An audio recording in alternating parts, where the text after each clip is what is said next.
Hello, my name is Jordan Klein, and I am the host of Fireside Paranormal Podcast. If you're into ghosts, UFOs, cryptids, the unknown, then pull up a chair and join me by the fire as we hear real stories from real people. Each episode, I interview paranormal investigators, authors, experts, and legends in their field. Here at Fireside Paranormal Podcast, we have something for everyone. If you're an experienced researcher or if you're just getting into it, we have a spot for you. We're found anywhere you listen to podcasts, so grab your friends, tune in, and remember, don't be afraid, only believe. You ever seen a ghost? Been abducted? Heard your name whispered from the other room when you're all alone? No, you say? Me either. But if you're like me, you're still fascinated by the paranormal. It seems everyone else has had an experience, and you want to believe it all. So why doesn't it happen to us? What does it all mean? How does it work? Is any of it real? Welcome to Paranorm Girl, a show that will attempt to answer these questions by taking the paranormal completely apart in search of proof. I'm not a blind believer, nor a hardened skeptic. I'm just looking for answers and willing to accept what I find. Welcome back to the Paranorm Girl podcast. I am your host, Kristen. On today's episode, I am joined once again by the ineffable, quintessential, highly congenial Jason Fife. He's on loan from Lost Souls Paranormal Detectives out of Knoxville, and I'm so thrilled he accepted my invite to come back on the show. They just wrapped up a pretty spooky investigation at Old South Pittsburg Hospital, a very active joint, as you'll hear, and Jason shares some of the evidence they caught and things that took place at that overnight. But we also get into some of his other paranormal experiences and cases, a technique for spirit communication that his team utilizes, and some of his top locations to investigate. I always have a really fun time speaking with Jason, and I am so excited to share it with you. So, please enjoy my conversation with paranormal investigator Jason Fife. A founding member and investigator with Lost Souls Paranormal Detectives, fresh off a brand new investigation he's going to share with us today. Welcome back to the show, paranormal investigator Jason Fife. Hello, everyone, and I really appreciate you having me back on your show. Absolutely. Well, we talked about that last time. It was such a fun interview, and I knew then I couldn't wait to get you back on. That was back in February. It's been a minute. Yes. Yeah. It's been a while. And well, how? Before we get into everything, how are you? How are things? Doing good. My regular work is good. So that means the paranormal work is good too. They kind of go hand in hand. But it's kind of been, since summertime's hit, it's kind of been the norm, yard work, just different things like that. But it's just kind of the normal summer. Just a normal, regular, whatever Yes. summer. Yeah. I mean, guess same here. Had a lot of bouncing around with jobs and doing a big move here pretty quick. So, but same old. So, listening back over the last time we talked, our time went by rather quickly, and I know there were some other stories and experiences that you had that we just didn't get to, but Lost Souls is fresh off a new investigation, which is something I definitely want to hear about. You dropped some hints that you guys got some interesting evidence this time through, and I'm so excited to hear all about it. So let's jump right in there. So where did you guys go? Okay, we went to Old South Pittsburg Hospital. It's about two and a half hours from Knoxville, Tennessee. It's right outside of Chattanooga, Tennessee, and it is the Old South Pittsburg Hospital in Old South Pittsburg, Tennessee. A lot of people think it's like in Chattanooga, but it's actually like right outside. Okay. Have you guys investigated here before? Yes, this makes my third time going. The first time I went, the previous owner, basically the place was in shambles. It was almost like it was abandoned, sort of, but they still ran it for haunted groups. The last time we went, there was a car inside the building. I mean, it was different. I mean, it was um, none of the wings have been really blocked off, so it's kind of like enter at your own risk type deal. But this time we went, the new owners of it, they've actually done a lot of work to it. It's very safe now than it was in the past. So you can go there for an overnight investigation or a day tour or anything like that, and it's fine. Okay. You know, there's not objects laying everywhere, if that makes sense, where it kind of used to be abandoned. Yeah, did I hear you right? Did you say there was a car inside of the building? Yes, the story basically it was built um, to be that area's local hospital. And because it was, I think it was like an hour or 45-minute drive to the closest hospital in any direction. So three doctors got together, built this hospital out of their own money, and it's very primitive. I mean, it's one place for an ambulance to pull into, and it's around back. It had, I think it's, I want to say it's 4 stories because you have the basement, which where the lunchroom was at. Then you have a first floor, which was kind of like where that nurse, a big nurses station, and that's where people would enter and exit to the hospital. Then you had a third floor, and then there's the top floor, and it has a like a garden in between them because it's kind of like a horseshoe setup. It's kind of like a what? Sorry, a Okay, horseshoe setup. got Well, it you. looks kind of like a horseshoe. Um, but this time when we went, the things that happened there, because I went this time just purely as an observer. Mm-hmm. I just wanted to go and see people's reactions, see how what people did, just how everybody functioned together. Because I've investigated with this group of people before, and they're phenomenal. They were super good friends, and like these people are just insanely good at what they do. And we got there, it was kind of normal. Everything was normal with the place. Um, there was like a 30-minute tour where they took you around, and this is overnight investigation. So it's we got there at 6 p.m. To 4 a.m. So we got there, we went in there, met them. They gave us a 30-minute little tour, and basically there are two working lights in the whole building. So you have a light at the ground entrance to go into the hospital, and then you have a light in the like kitchen area that they have set up for you. But Okay. that's the only two lights that are on. No working elevators. It's yeah, So it's up to you to kind of bring your own equipment and flashlights and whatnot to be able to get around. yeah. I Wow. mean, it's pitch black in there. Once you walk about 10, 15 foot, you can't even see your hand in front of your face, Oh, wow. which, if you're scared of the dark, is not a great place to be. Yeah. Um, but I'll get to why I said that here in just a minute. Okay. Um, it kind of has a thing to it, but we laugh, but even as we were doing it, it was hysterical in a way. And so we got everything set up, and we decided, okay, two of the guys, of course, my best friend Craig, he was like, I'm gonna go off and because he hadn't been there since they did the remodel and everything, and I hadn't either. Mm-hmm. And so he was like, I'm just gonna go off and wander and take pictures and check all this stuff out. We're like, okay, we had walkie talkies just in case. And I brought a friend of mine, Brandon, that I work with. He'd never been on an investigation before, never any kind of paranormal stuff whatsoever. Everybody else that was with us had. So Brandon's like, he's going that way. He said, I'm gonna go by myself this way. He's a little skeptical. He wants to see kind of what this is all about. So Mm-hmm. we get the rest of the stuff set up.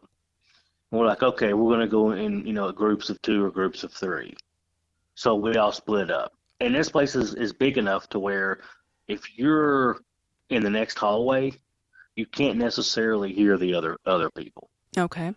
So, and in some halls or hallways, you can hear other people. So it's very weird, the dynamics, and I can see where a lot of people that go there they hear noises or knocks or sounds that aren't actually paranormal. Okay. It's it's just the creaks and crevices of the building. Um, so we went up, got set up, and I didn't really experience anything personally until the end of our time. We all got together, kitchen area, and unbeknownst to me, which I had a feeling this might happen, but I wasn't sure. So two of the ladies that were with us both had no, I don't want to necessarily say fear, but they wanted to test their abilities. So we they asked to be blindfolded, and we led them to the places in the hospital that they wanted to go, blindfolded, as we were recording. So they were a little iffy anyway about doing this, and I don't blame them because when that happens, it's like all your senses kick in, No, yeah. and you're just like, so you've got that plus your paranormal ability or your spiritual ability, you've got that, and all that combines into what you're trying to do, Right. trying to walk, trying to focus and stuff. So that was very interesting how that happened. We had some great experiences on that too. Okay. Now, Um, I don't mean to interrupt that. So the ladies, oh they yes, were already kind of fearful of this experience, but they wanted to be blindfolded on top of that and walked around? yes, yes, Oh, okay. yeah. That was their. I mean, we sat down and talked and stuff about it before we did it because it's always safety first. You want to make sure nothing was going to happen to us, but spiritually, that you're really going into you're crossing a fine line Mm-hmm. because you're almost walking into the spiritual realm when you do that because you're at a known haunted location. You have abilities to possibly hear, see, stuff like that, spirits, talk to them, but you're testing yourself because you have certain gifts, but you want to push the envelope just a little bit further Okay. Okay. to see what happens. Yeah, that makes sense. And I have to say that did not disappoint because both of the ladies that were with us were, I mean, we didn't even have flashlights as we were walking them. We had someone behind us with a flashlight. Mm-hmm. So he would shine the flashlight kind of like down at the floor, so it would make just enough light for us to go down the hall wherever they wanted to go. So not only for me, I could already see, so I knew kind of what was going on. But to hear them tell me that, like word for word as we're walking, someone just darted out of this room. So I just saw someone sitting over here in this room. It Ooh. was it was it was it was really, but it was really cool to see that they're developing the gifts that they have. Yeah. Okay. Okay. What kind of evidence were you guys able to collect over the night? We at the probably I want to say it was probably around 2:30 or 3 o'clock, like the witching hour. Um, we all went into a room, and it was called the Candyman's room. After the hospital itself closed, a couple of the wings had stayed open for like a drug rehabilitation and stuff like that. And then on one side, and then on the other side, they had kind of like a mental ward, like on one side of the hall. So it was kind of split. Okay. The room that we went into that we were all getting the most activity was the Candyman's room. Now, what is the Candyman's room? He legend has it that he was in the drug rehab or the sobriety, and he could never get clean. He had nowhere else to go, no family, nothing like that. So he would not come out of his room unless one of his friends or somebody he knew or a possible drug dealer would bring him his candy. So that's why they called him the Candy Man because he would still get his fix. Oh, wow. Okay. And that's kind of one of the little legends. But we went in there.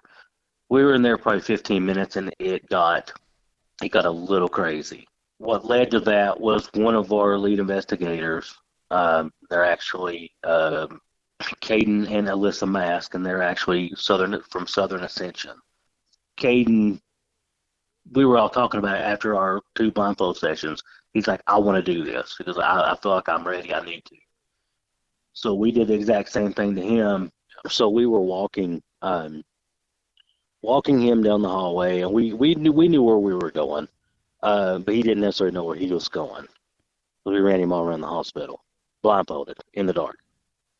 And we got him to the room. We got him like 2 doors before the room, and he kind of started freaking out on us a little bit. And this is a seasoned investigator, so I mean, I wouldn't think anything about it. Um, we're basically 2 doors down. We got to the next door, and he was like, "We're very close to the Candyman's room." And we all looked at each other and was like, "Yep, you're right on it." And so we kept him blindfolded, went in the room, and the entity or spirit that was there literally pushed him out of the room physically. What? Like, because his wife had the actual video camera. It was kind of like behind him, and she was like, "Okay, you're in the room, but if you go left, right, okay, now you're in the center of the room." That kind of a deal. Okay. And literally, I heard her not necessarily scream, but she kind of like gasped a little bit. And he was pushed from behind, sort of into her and out into the hallway. And as soon as that happened, I kind of snickered because he did too. And he was like, he flipping scratched me. And we looked up on his neck, from his ear to his shoulder, like on his right side, and there was just claw marks. Whoa. It was like just 3 lines, just straight down. And, it was like, okay, we've all been scratched here. We've all been poked and prodded. This one was different. It was like, I know this person. I know him very well. It's not a client or anything like that we go out and deal with. Like, this is someone I know personally. Mm-hmm. It kind of changed a little bit. And that's kind of the way we should all be when we're on investigations. But we have that block of that mindset of we got to take care of the problem. But when this happened, it was like, no, he didn't just get scratched. And there was 5 of us. We went back into the room.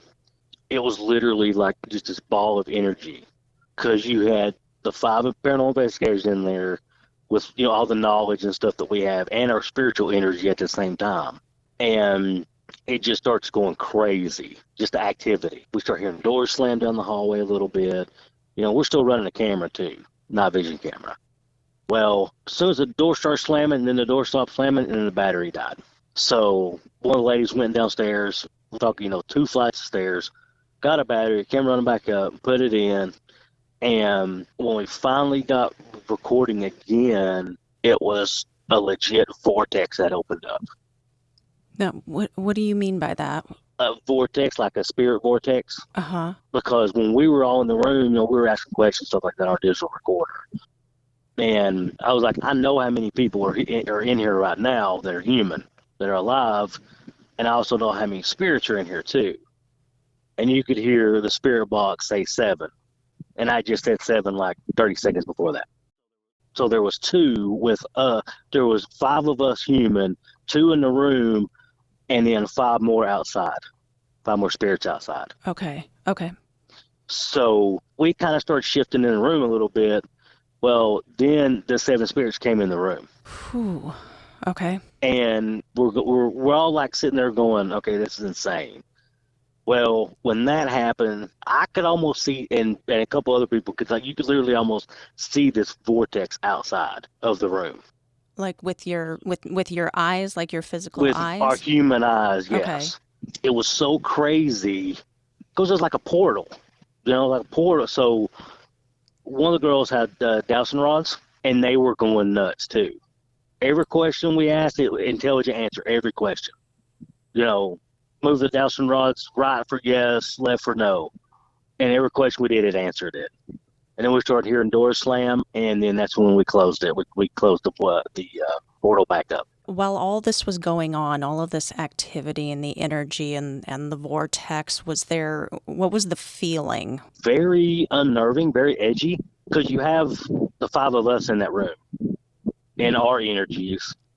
Then you have the spiritual energy.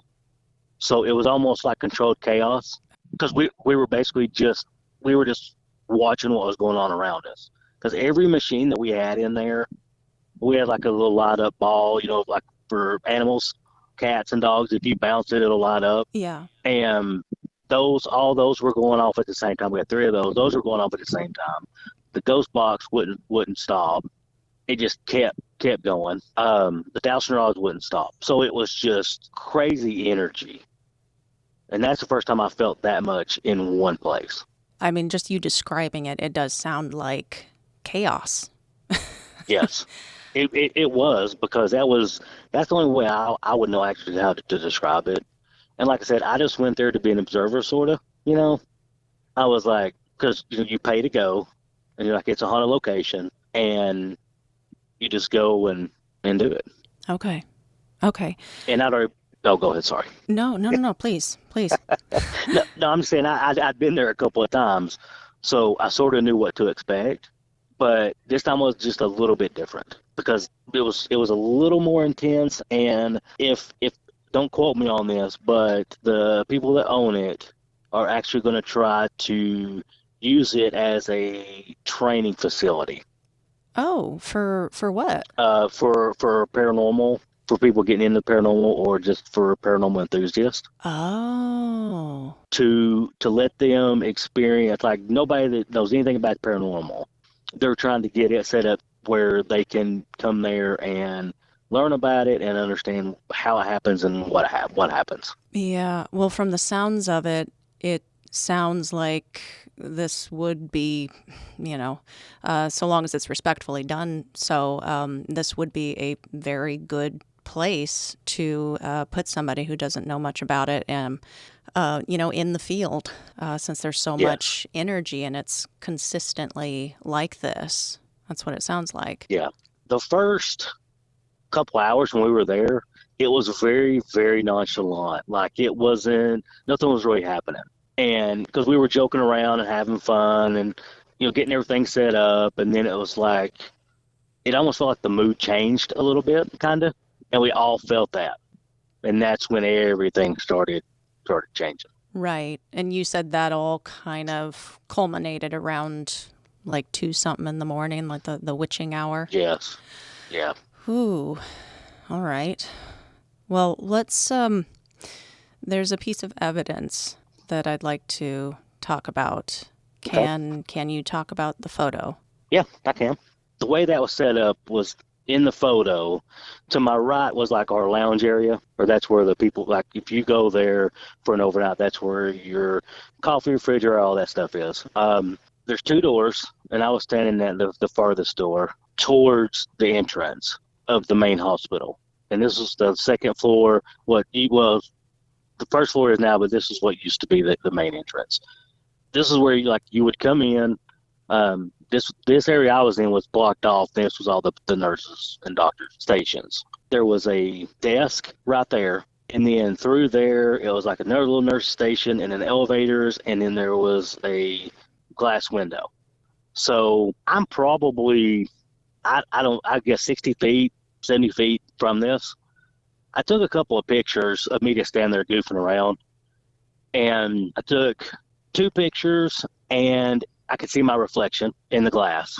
And then I was like, well, let me step back in. So I stepped back in, took 2 more pictures, and come back out, and I took 2 more pictures, but from at an angle. And that's what developed, or what I caught on my phone, was the picture that I sent you. And you can see my outline pretty good, but if you're looking at the picture to the left, it's pretty crazy looking. But then when you look at my picture again, you don't really necessarily see me there.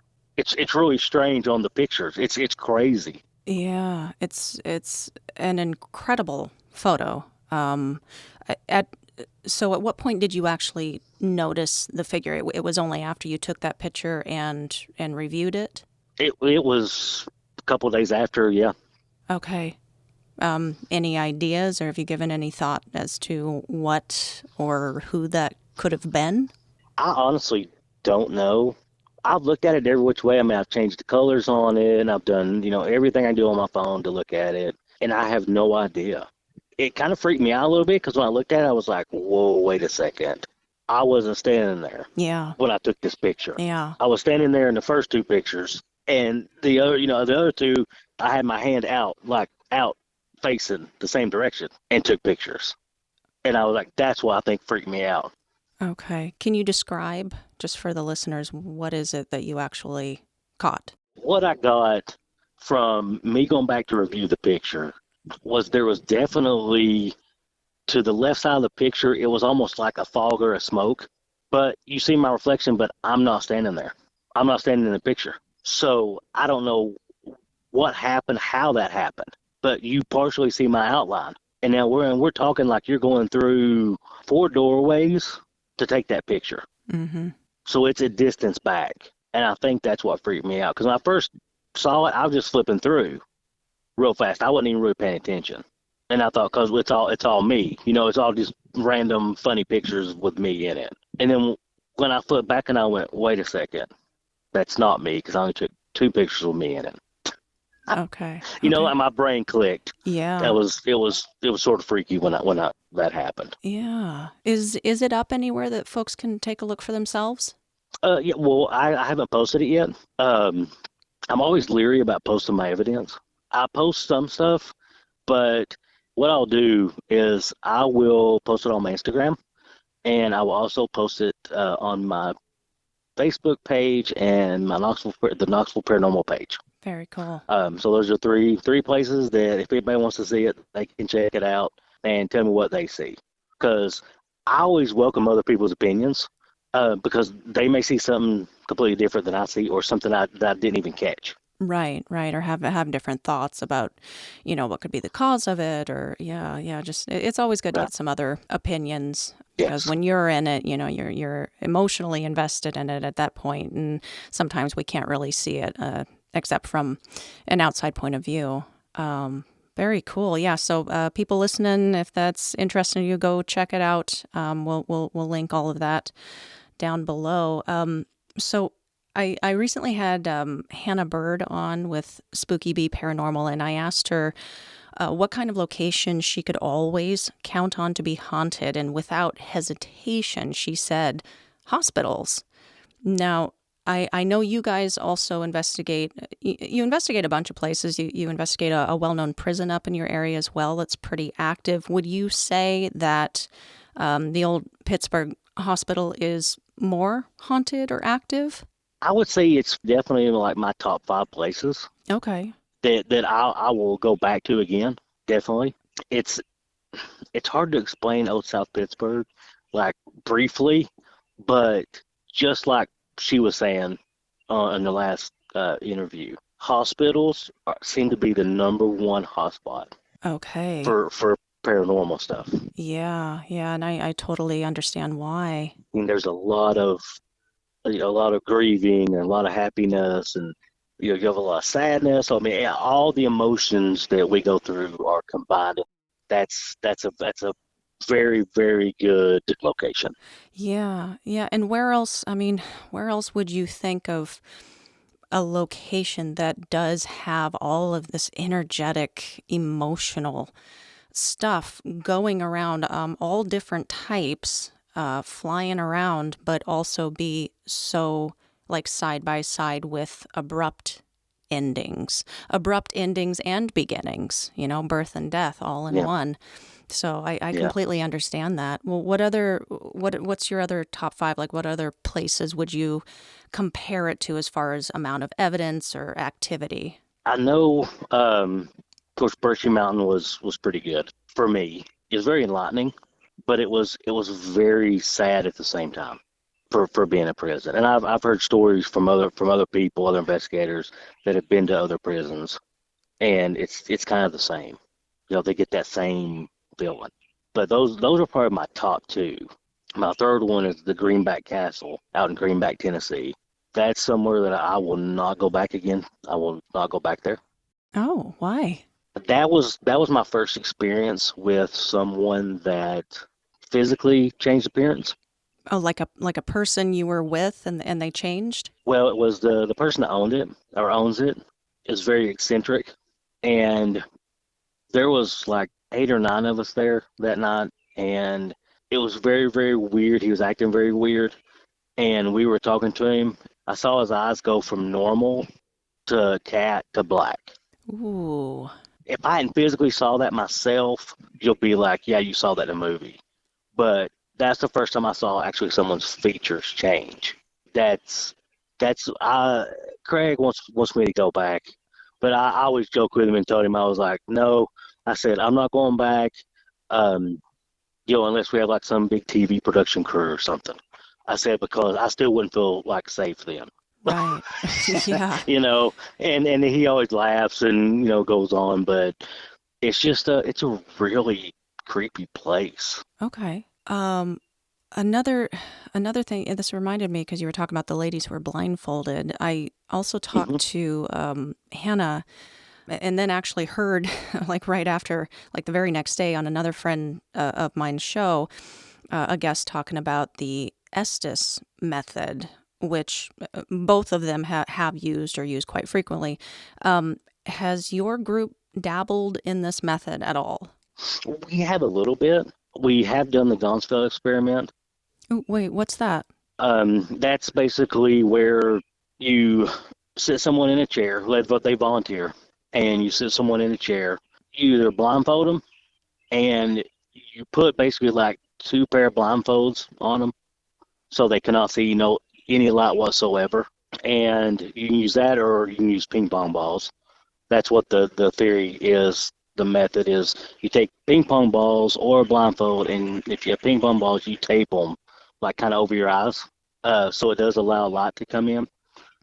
So you sit down, and then you have strobe lights going, or a TV that's all like on the black and white channel, or what is it called? It used to go off air, like the noise, the white noise. Mm-hmm. You have that going, or that's another option. But you sit there and you have headphones on, and I think I cannot think what we used last time, but you have headphones on with like kind of white noise too. So you're basically completely blindfolded, sitting there, and people that are outside of you or sitting around you ask questions, and you hear the spirits come through the radio to your headphones, and you answer their questions, or you say what you hear them say.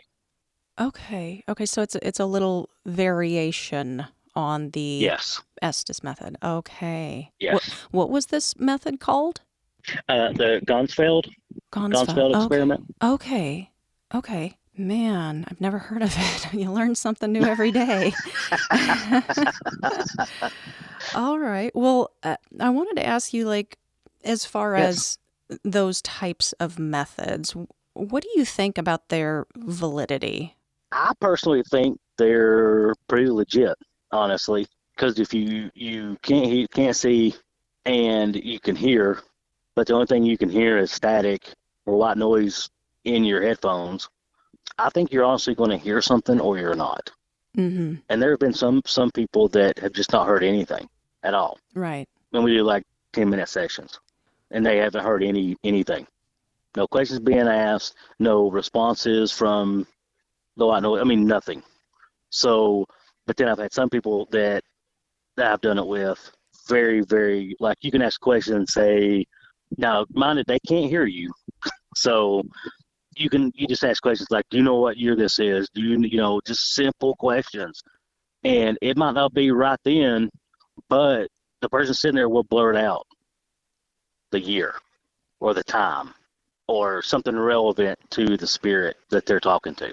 Yeah, it's very compelling evidence. It really is. It is, because when they answer, when you ask a question, they answer, and you look at the person next to you going, did that seriously just happen? Oh, yeah. Just stand the hairs straight up on your arms and your eyebrows, too. Just stand straight up. Exactly.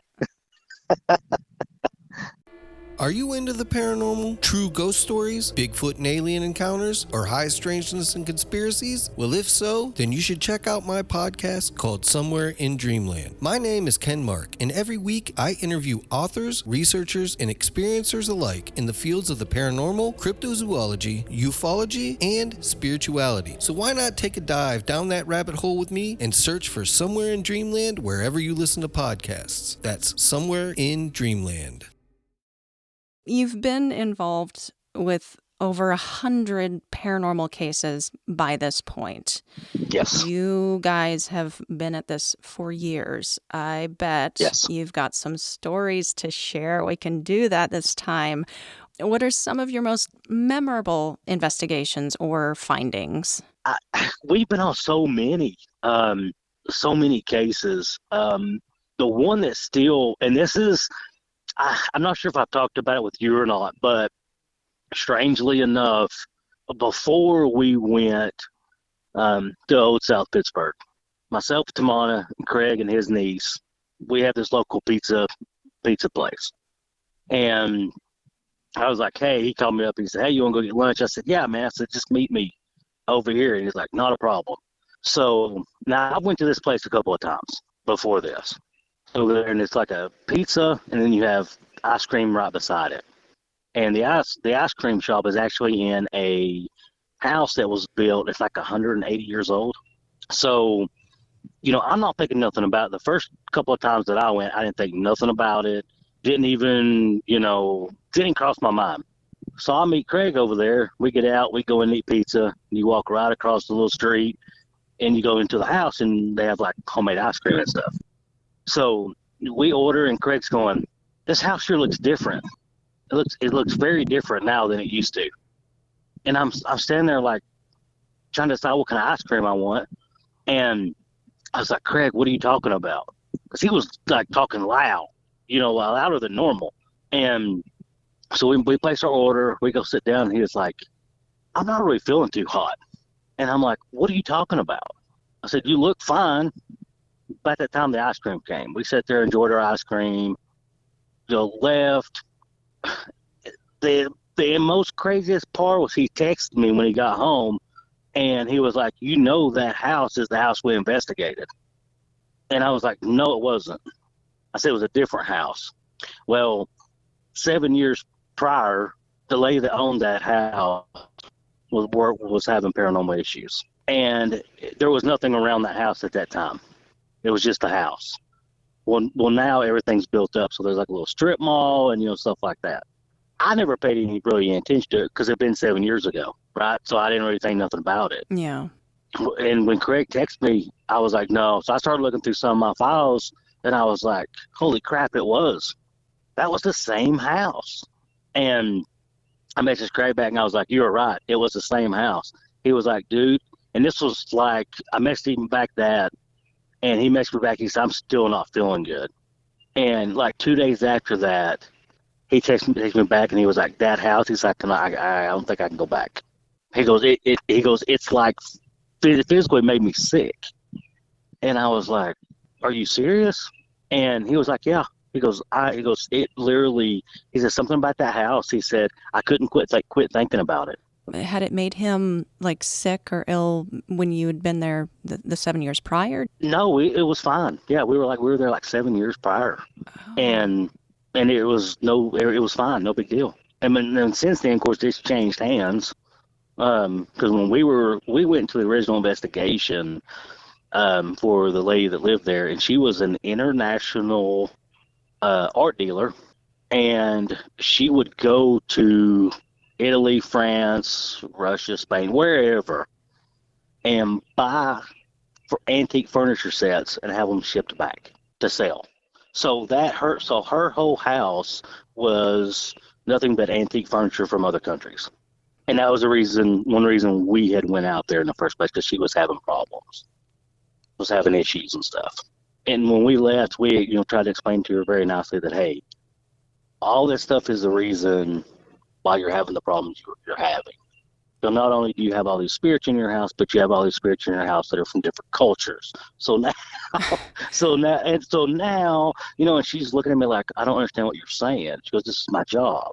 And we were trying to explain to her that, hey, you might want to try to either limit purchasing stuff or, doing something a little different, because she was bringing all this negativity into her house, or where's negativity or positivity, but a lot of it was negativity.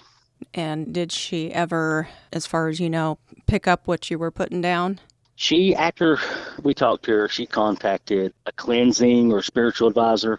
His name is Bill Bean, I don't know if you've ever heard of him or not.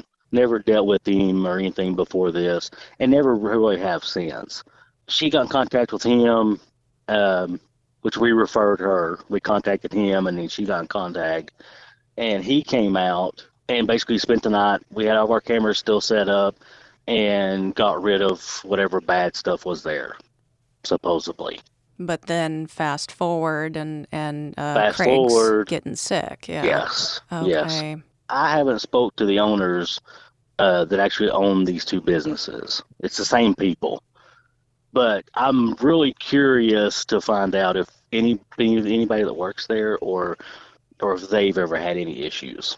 Which it's kind of hard to do. Like, hey, my name is Jason Fife. I'm with Lost Souls Paranormal Detectives. We were here 7 years ago. This place is haunted. I mean, what? Yeah, It's kind of people might like, not take too kindly to no, to that. no, and I joke about that all the time. They're just looking at me like, what? And I'm like, that's kind of how you have to do it. There's no other way. Oh. But you kind of have to step softly when you start talking to people about this stuff, especially business owners and stuff like that. Yeah, and that's understandable too. I'm sure that lady, as much as she wanted to be done with the stuff that was happening, it is her business. That's how she makes her living, and I get the reticence to change. Yes. And it's interesting that stuff was still happening, even though she was not really understanding what you were trying to say, with the objects themselves having these energies or attachments. Yes. I don't know. Yeah, it was just, it's interesting when people still experience this stuff and they, aren't even aware of what could possibly be causing it. No, it's very, I think, and a lot of times, and I don't do this often as I should, but everything we buy, anything we bring into our home, whether it's brand new, used, or whatever, people have touched it. And I don't want to freak anybody out. You know what I mean? Like, and that's a thing I haven't really thought about until recently. The FedEx guy that brings your package, drops it off, and okay, well, you've got to think how many people before him have touched your merchandise. Right. They leave a little imprint on that. So, and not saying it happens, but what happens if that's where that spirit goes? That's the last product they made or last thing they touched or, the last dresser they looked at or whatever, that was in their home. Then you get it. Is it something attached to it or not? Yeah.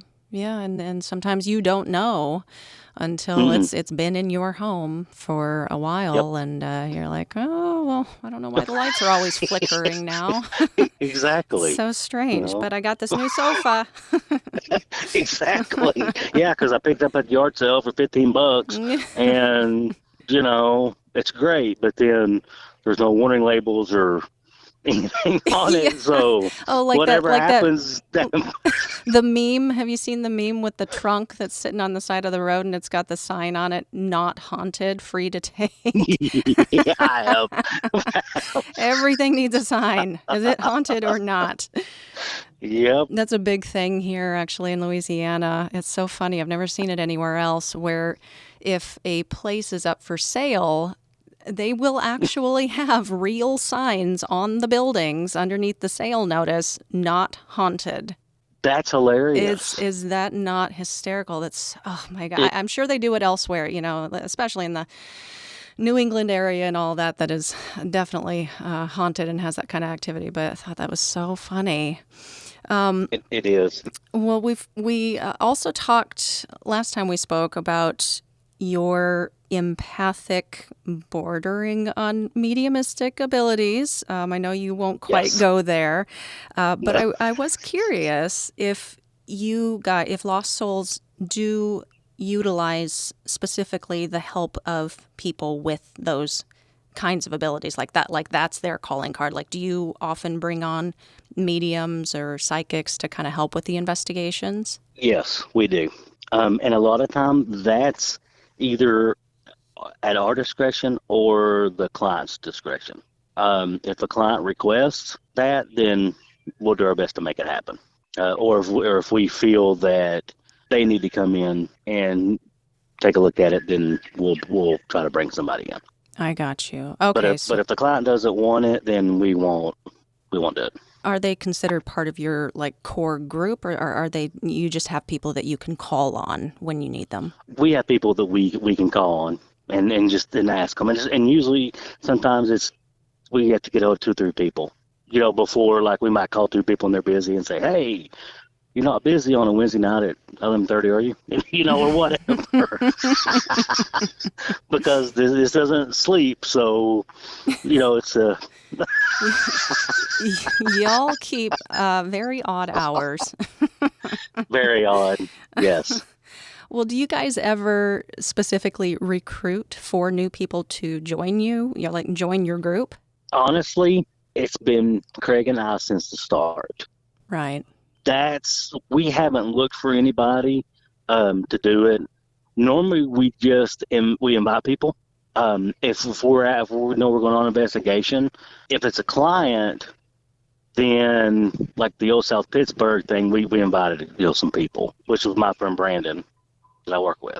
But if it's a client, then we will normally, it's just me and Craig. Yeah, okay. I was just curious. I've been talking to a few more people since I spoke to you last, and everybody does it, kind of differently. All right. Well, I've just looked at the clock. We have run out of time again. This went by fast. But before I let you go, hey, I've got a brand new round of speed round questions for you.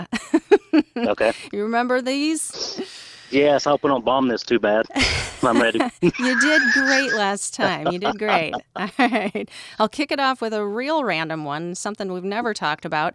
What's your favorite cryptid and why? I would have to say Bigfoot, if he's still in the cryptid category. I live, of course, close to the Smoky Mountains. So growing up, I've always heard of Bigfoot. That's a big one. That's the thing I've always heard about, and that's the one I researched the most. So I'd have to say Bigfoot. Okay. All right.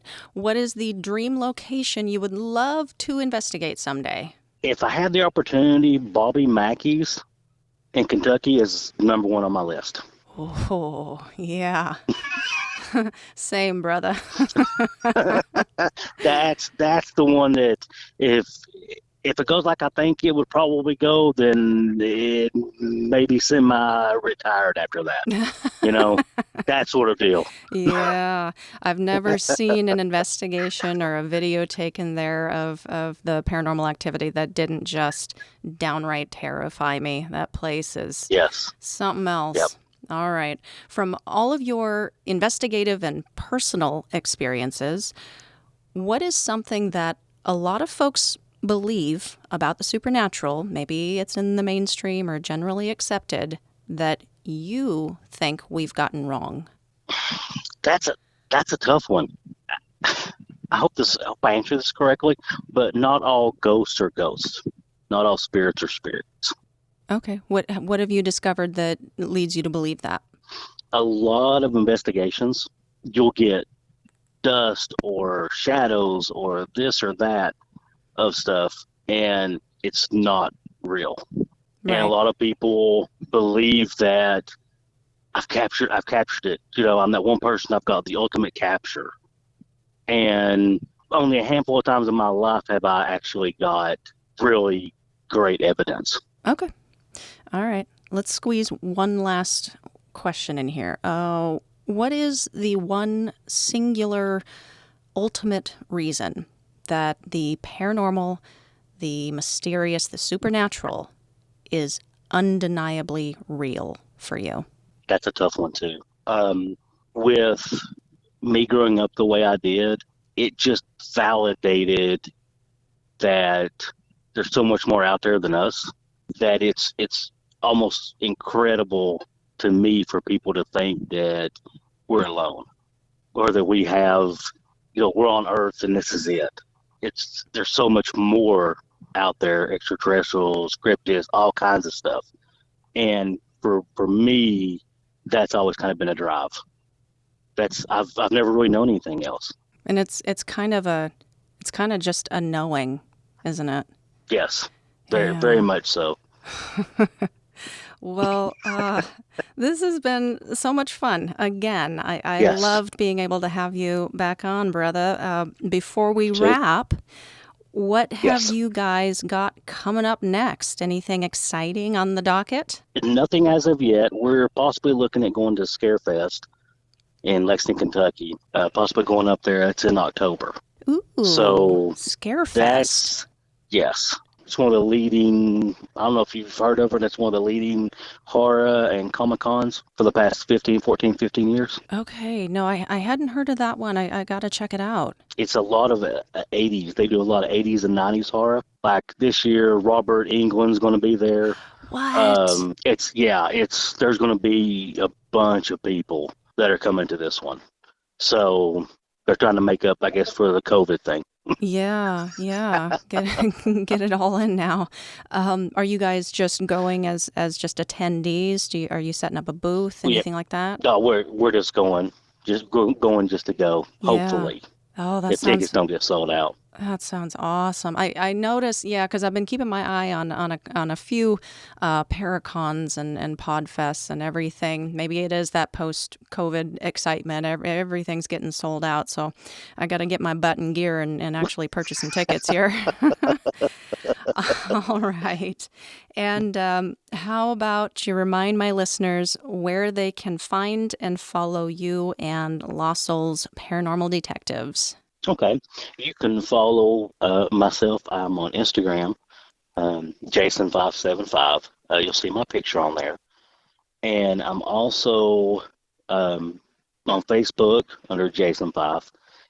And also we have on Facebook the Knoxville Paranormal Society. So either one of those three platforms that you can follow me on, and just shoot me a message. When you send me a friend request or whatever, just send me a message. Say, hey, I heard you on the podcast. That would be great. Awesome. All right. Well, before we wrap the episode, Jason, Yes. do you have any final thoughts or words of wisdom you would like to leave with everyone? The only words of wisdom I have for right now is go out and do your thing, no matter what it is. It doesn't have to be paranormal. Go out, live your best life, go out and enjoy everything you can enjoy, because life is short. So if you have any doubts about doing stuff, just do it. Like Nike, just do it, because you'll regret it. Thank you, Jason. You're welcome. It has been a pleasure, sir. Yes, ma'am. Same here.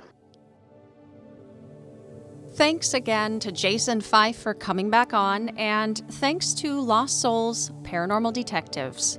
If you didn't tune in last week, you might have missed the announcement about the Tarot of the Unexplained Kickstarter that just launched a week ago by my friend Dave at davezilla.art on Instagram. This project kicks butt. You don't believe me? Just take a look for yourself at the link below. This deck is so unique and beautiful and chock full of all original artwork portraying many of the oddities of the paranormal world that any enthusiast of the strange and unusual can get behind. I know he'd be thrilled to have your support. If you just aren't in a place financially to pledge, share it on your socials with folks you know would love something like this. Follow the show at Paranorm Girl Pod on all social platforms. Check out the website if you haven't been in a while. Been incrementally adding more content, including some of the past interviews I've been lucky enough to have on a few other podcasts and radio shows, so they'll all be right there in one spot for your convenience. ParanormGirlPod.com, folks. Please join me next week for my talk with paranormal investigator at Paranormal Quest and operator of the Archive of the Afterlife Museum that contains many haunted and possessed objects, Steve Hummel. Ladies and gents, I am beside myself to get to speak with him. Don't miss it. All right, that's a wrap for today. Stay safe, keep the nightlight on, and sleep with one eye open.